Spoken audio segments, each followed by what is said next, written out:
सुखदाता दुख भंजना सतगुरु तुम्हारो नाम, नाम अमोलक दीजिए भक्ति करूं निष्काम। बोलो जयकारा बोल मेरे श्री गुरु महाराज की जय। बोलिए साचे दरबार की जय।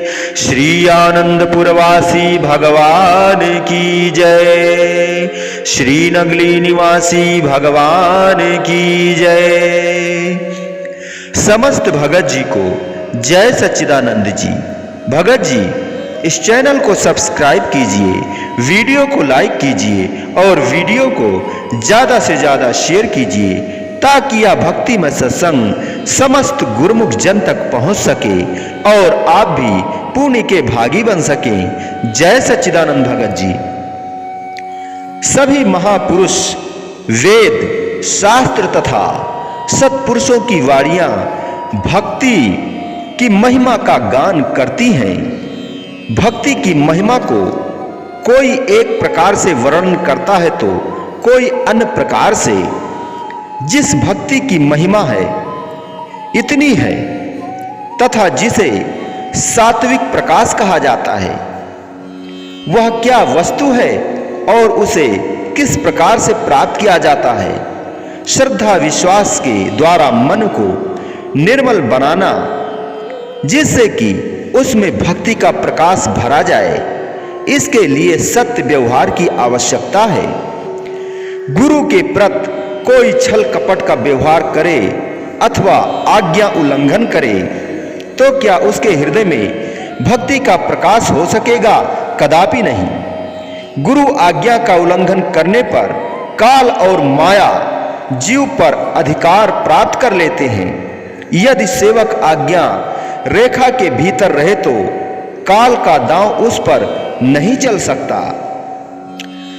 सतगुरु शब्द उल्लंघ के जो सेवक कहीं जाए, जहां जाए तहां काल है कह कबीर समुझाए।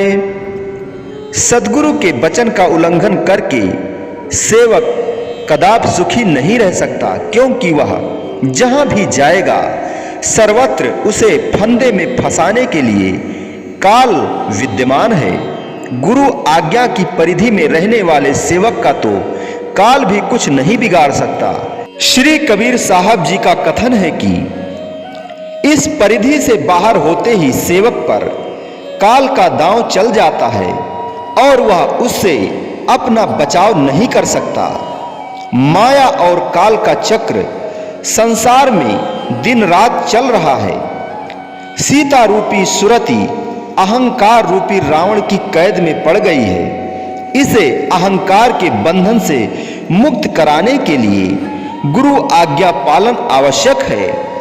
गुरु आज्ञा का पालन करने से ही भक्ति प्राप्त होगी, क्योंकि गुरु शिष्य का नाता वचन से ही होता है। महापुरुषों का कथन है, गुरु और शिष्य वचन कर नाता, सो सेवक जिस वचन पछाता। गुरु का वचन मानना ही भक्ति मार्ग की प्रथम सीढ़ी है। वही भक्ति के दुर्लभ फल की प्राप्ति करता है जिसने सद्गुरु की आज्ञा को सत्य सत्य कर मानना सीख लिया है। जिन नेत्रों द्वारा हम बाह्य जगत के रंग रूप तथा कौतुक देखते हैं, यह बाह्य चक्षु अथवा चर्म चक्षु हैं। अंतर मन के चक्षु और हैं। उसको दिव्य चक्षु, तीसरा नेत्र, अंतर्दृष्टि अथवा विवेक दृष्टि आदि अनेक नामों से पुकारा जाता है। प्रत्येक व्यक्ति इस अंतर्दृष्टि को प्राप्त कर सकता है, परंतु इस दृष्टि की उपलब्धि एकमात्र महापुरुषों की कृपा तथा गुरु भक्ति के द्वारा हो सकती है। जैसे श्री रामचरित्र मानस में लिखा है, श्री गुरु पद नख मन गन ज्योति, सुमिरत देव दृष्ट हिया होती। श्री गुरुपद नख मन गन ज्योति, सुमिरत दिव्य दृष्टि ही होती। अर्थात सद्गुरु के चरण कमलों के नाखूनों का प्रकाश हीरे मणियों से भी अधिक है। इनका ध्यान करने से दिव्य दृष्टि खुलती है। दिव्य दृष्टि खुलने पर ही सत असत का ज्ञान हो जाता है कि वास्तव में जगत सत्य अथवा मिथ्या है। अनेकों संयम साधन इस मंजिल तक अत्यधिक कठिनता से पहुंचाते हैं, परंतु सतगुरु का ध्यान अथवा गुरु भक्ति एक ऐसा सुगम साधन है जिससे जीव सरलता से इस मंजिल तक पहुंच सकता है। दिव्य दृष्टि प्राप्त होना ही मानो सर्व सुखों को पाना है।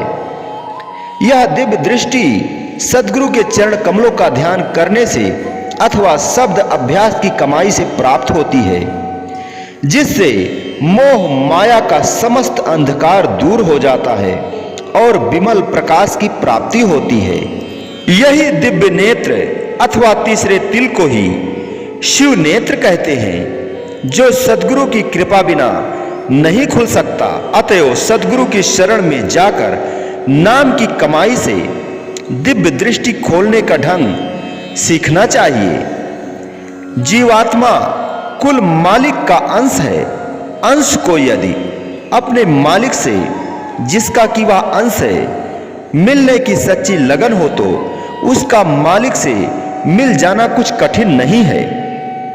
इसमें संदेह नहीं है कि अंश रूप जीव अपने मालिक से बिछड़ा हुआ होने से पृथक है, किंतु अपने कुल से तो भिन्न नहीं है। इसमें भी अपने कुल अर्थात परमात्मा के समस्त गुण तथा शक्तियां विद्यमान हैं, तथा जब अंश परमात्मा से मिल जाएगा तो वही शक्ति उसमें भी प्रकट होगी। जीव परमात्मा का अंश होने से चेतन, निर्मल और अविनाशी भी है, परंतु परमात्मा की सत्ता एवं शक्ति इसमें तभी प्रकट होगी जब यह परमात्मा से मिलने की लगन रखे तथा विधि पूर्वक पुरुषार्थ करे। जैसे कि जल की एक बूंद सागर से पृथक है तो उस समय बूंद मलिन, शीतल, गर्म आदि रूप में होती है, उसकी शक्ति न होने के तुल्य है।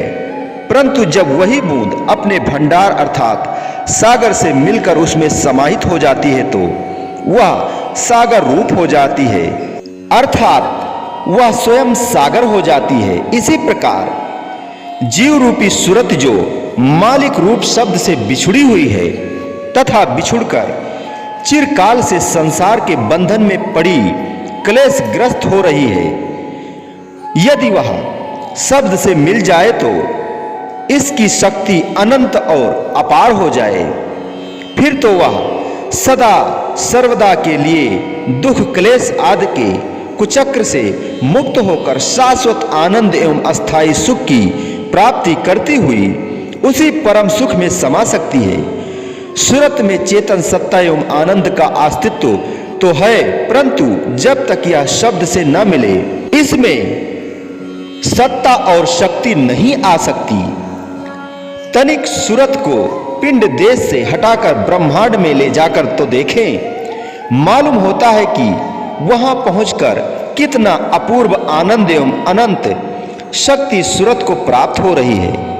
यही काम करना है कि सूरत को पिंड देश से निकालकर ब्रह्मांड में पहुंचाना है, जहां पिंड और ब्रह्मांड की सीमाएं मिलती हैं। इससे आगे एक नाका है जिसे बंकनाल कहते हैं। सूरत को इसी नाके से पार करना है। इस नाके को पार किए बिना सूरती ब्रह्मांड में नहीं पहुंच सकती और न ही वहां के परम आनंद का रसास्वादन कर सकती है। यह नाका अति सूक्ष्म तथा इसी को पार कर सकना कठिन है। अभ्यासी सद्गुरु के ध्यान के सहारे ही इसे पार कर सकता है, क्योंकि सूरत को इस नाके से पार करने के लिए सूक्ष्म बनना पड़ता है, अर्थात संसार के संपूर्ण लाग लपेट से रहित करना होता है। जब तक सूरत के साथ स्थूल माया की सामग्री शामिल है, सूरत में सूक्ष्मता नहीं आ सकती अथवा यह सूक्ष्म नहीं बन सकती। सूक्ष्म हुए बिना सूरत नाके को पार कर सकना बहुत कठिन है। मुक्ति द्वारा साकरा राई 10वें भाई, मन तो मैं गिल होए रहो निकसे के ही विध जाई।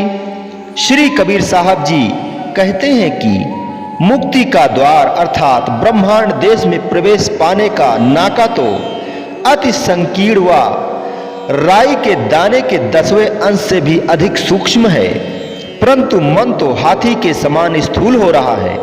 ऐसी अवस्था में यह उस नाके से कैसे पार होगा? माया ममता की आसक्ति एवं बंधन ने ही सूरत को स्थूल बना रखा है।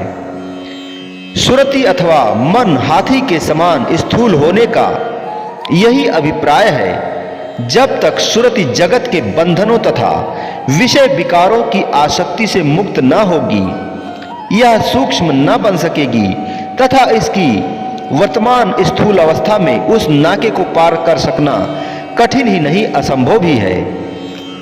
बोलो जयकारा बोल मेरे श्री गुरु महाराज की जय। बोलिए साचे दरबार की जय।